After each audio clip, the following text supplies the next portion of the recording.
sometimes the hardest heart isn't the one that left. Kung papansinin natin, o nga naman ang buhay natin minsan ay maraming mga twist and turns. And sometimes we do not live. Pero physically nandun tayo, sabi ng mga teachers natin, pero mentally absent tayo. Kasi lumilipad ang isip natin. Pero these are the hard times sa buhay ng isang tao na nakaranas ng ganyan. Okay, so let's proceed. We've learned that accountability is owning mistakes without shame. Kung talaga naging accountable ka sa sarili mo, sa mga tao, aaminin mo ang iyong mga pagkakamali na hindi ka nahihiya. Kasi inaamin mo nga Okay? Pangalawa, kapag tayo ay may accountability, we embrace grace and renewal.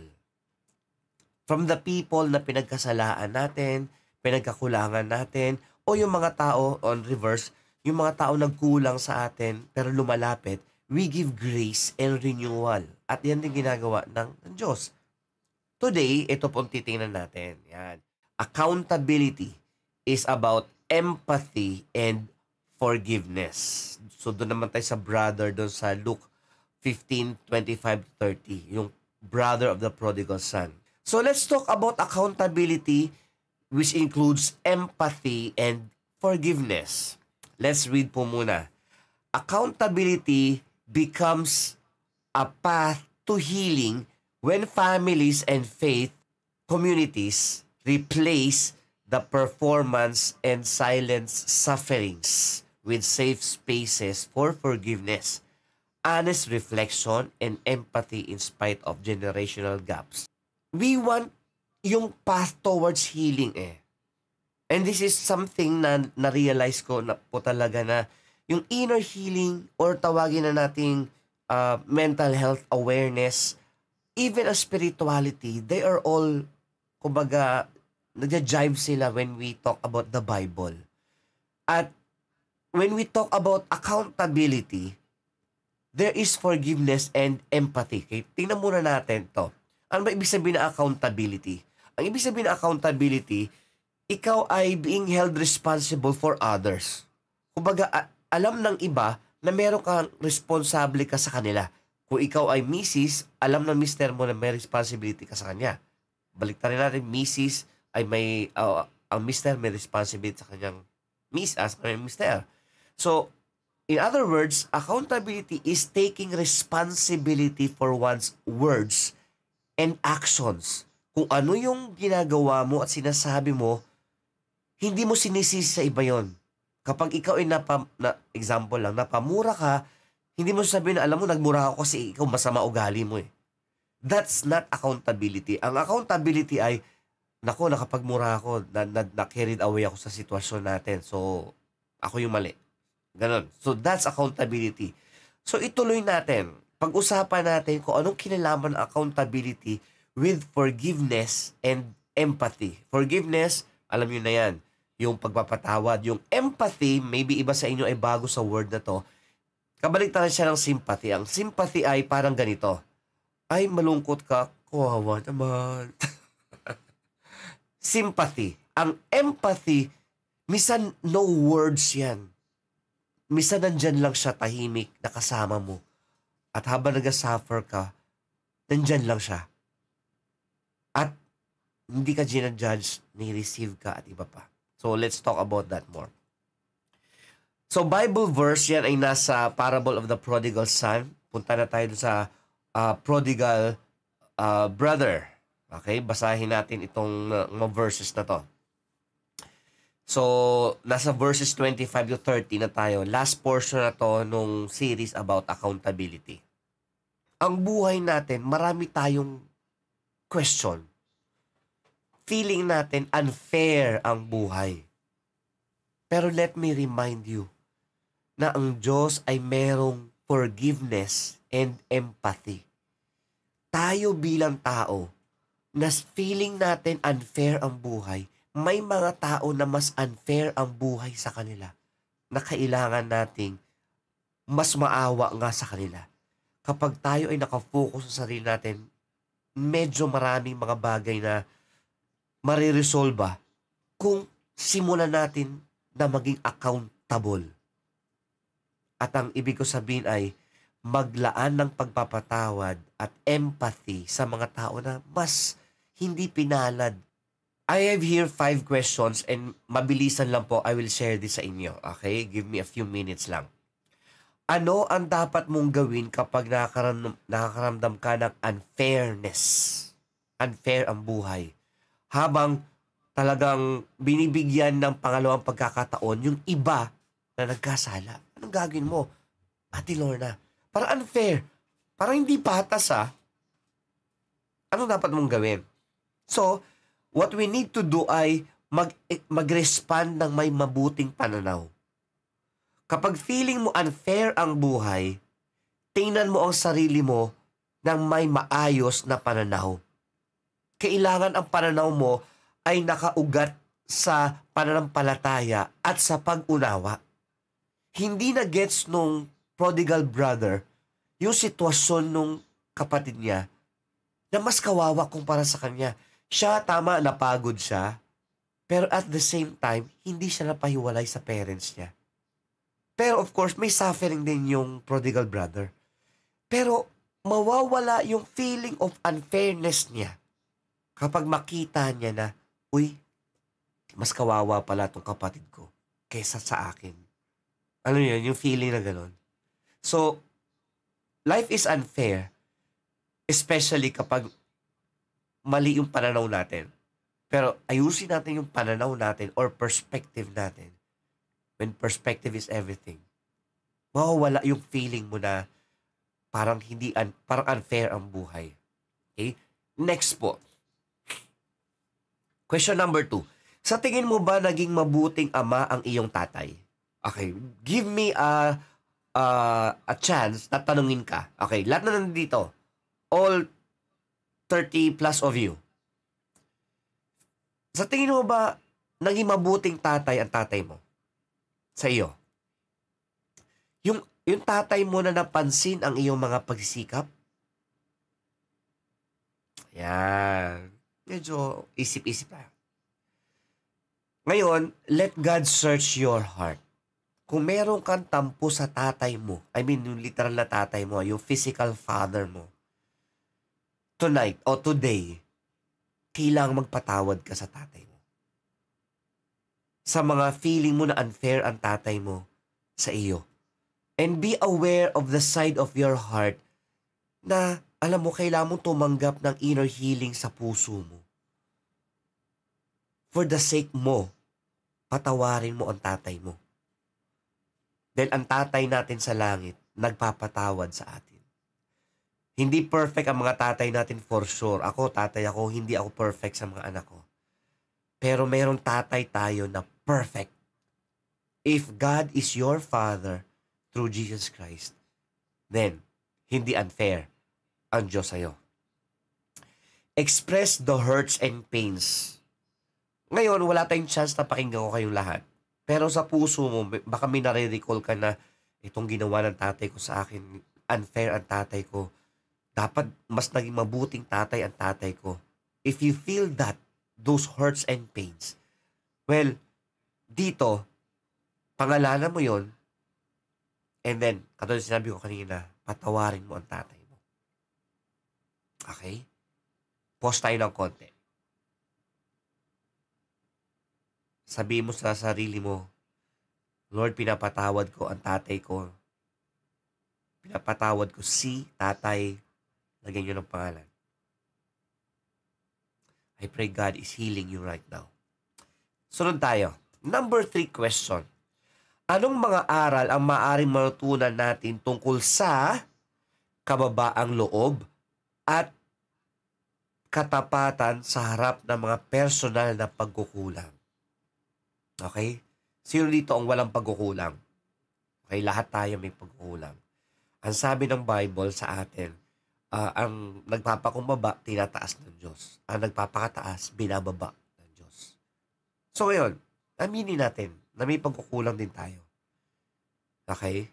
Yes, may mga tampo tayo. May mga, how I wish na nangyari ito. Sana hindi naging ganun yung sitwasyon. How I wish. na makabalik ko sa panahon na mabawi ko yung pagkukulang ko. Okay? There's no use crying over spilled milk, mga kapatid. What you can do is ito, magpakumbaba tayo sa Diyos. And then, aminin natin na tayo ay kailangan natin yung pagpapatawad ng Diyos, and at the same time, hindi ka perfect. Aminin mo na hindi ka perfect. Okay? Sabi nga rito, honesty invites healing, and by allowing truth to replace performance, no matter the generational gap. Okay, may kulang dyan, generational gap. Okay? Hindi ka man gets ng parents mo. Hindi mo man gets ang sarili mo. Hindi ka gets sa ibang tao. Pero ngayon, magpakumbaba ka. Katulad nung prodigal brother, hindi natin alam kung pumasok na siya after siyang kausapin ng tatay. Pero what we saw there, ay nag-open up yung tatay. Anak, hindi ikaw ang kawawa. Ang mas kawawa yung kapatid mo. Okay? So right now, wag mo kaawaan ang sarili mo na parang bang ikaw ang pinakakawawa sa lahat. Hindi, may mga taong mas kawawa sa'yo. Nakakaasar man yung mga tao na to dahil parang sila yung nabigyan ng pabor. Pero change your perspective. Sila ang mas nakakaawa. Mas nakakaawa yung ibang tao na alipin ng kasalanan, ng tampo, alipin ng pagkukulang, at ibang mga negatibong mga bagay, alipin ng galit. Ikaw, huwag ka nang paalipin sa galit.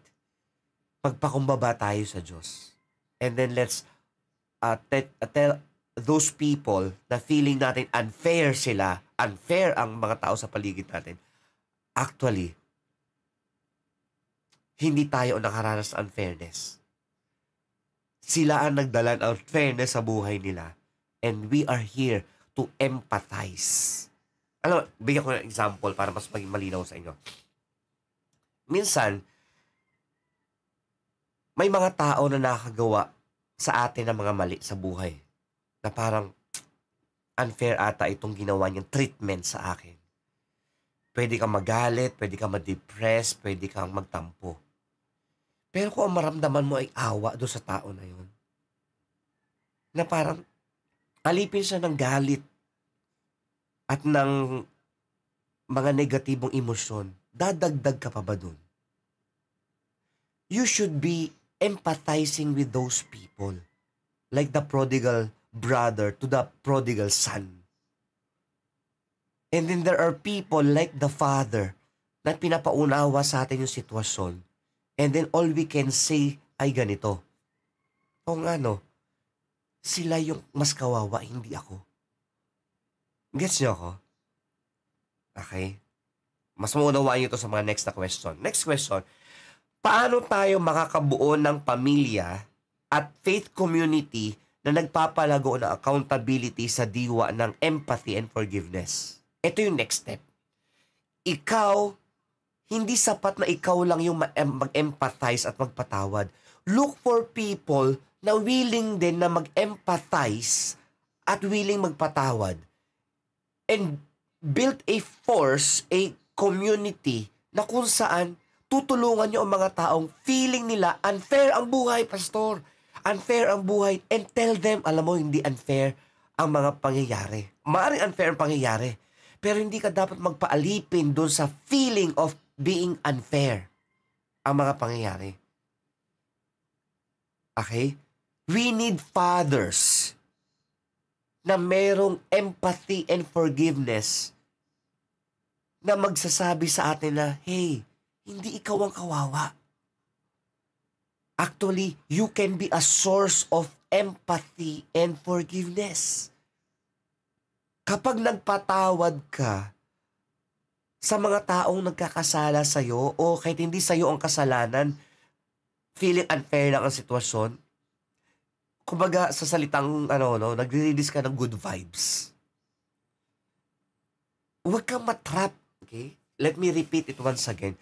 Huwag kang matrap doon sa pananaw na unfair ang buhay, kawawa ako. Don't play victim. Okay? Hindi, play with the perspective na ikaw yung magbigay ng empathy and forgiveness. Don't play victim. Okay? Last question. Paano mo binabantayan ang iyong puso kapag parang hindi napapansin o pinahalagan ang iyong kabutihan? Meron ka bang mga ginagawa mabuti na hindi napapansin? You need to be aware, mga kapatid. Okay? Sa na kayo, medyo sinisipon po ako. You need to be aware na kailan mong bantayan ang puso mo. Mag-reflect ka. Kumbaga, huwag mong harapin ang mga sitwasyon na may high emotion na parang, ayoko, basta kailan ko sabihin, dapat kong sabihin. Okay? Pagkatapos naman ito, okay na ako . Okay ka na, pero the damage has been done. Ikaw na mas nakakaunawa, ikaw na mas may accountable sa iyong words and actions, feeling mo hindi napansin yung kabutihan mo, then don't worry. Pansin ni Lord yun. Okay? Huwag kang gumawa ng mabuti para mapansin ka. Gumawa ka ng mabuti kasi nakakaunawa ka. You see? Alam mo, hindi nag-reciprocate. Nagpakita ka ng ngumiti ka, tapos hindi ka nginitian. Sayang ba ang ngiti mo? Kapag feeling mo unfair ang buhay, anong ginagawa mo? Feeling kawawa ka ba? Or you give other people empathy and forgiveness? Hindi ka lugi kapag gumagawa ka ng mabuti para sa ibang tao. Si Lord magre-reward sa'yo. What you need to do ay bantayan mo ang puso mo and be sure na hindi ka maalipin ng tampo, hindi ka maging alipin ng feeling of unfairness, hindi ka maging alipin ng galit, ng puot, hindi ka maging alipin ng mga negative emotions and then negative reactions ang gagawin mo. Okay? Hindi pwedeng mag-react ka na mag-react sa bawat sitwasyon. Sayang ang oras mo, kapatid. You can do better than that. Thank you for taking time to listen or watch this podcast episode about the importance of accountability. And if you are a frequent listener, we would like to appreciate your time and your effort. I am praying that the episodes here will increase your knowledge and your wisdom in life. And if this is your first time to listen or watch here and you've stayed until this portion, why not consider subscribing and sharing this to a friend or to your relative? It would mean a lot to me. Thank you in advance. And to everyone, please join me in this advocacy in promoting mental health and inner healing. As you have heard from me, the Bible has a lot to say about these relevant topics. Let me ask you for your prayers for the ministry that we do here. Your prayers would surely encourage me and the team. So God bless you more. This is Gene Estrabon III of the UVCC Church. See you again next episode.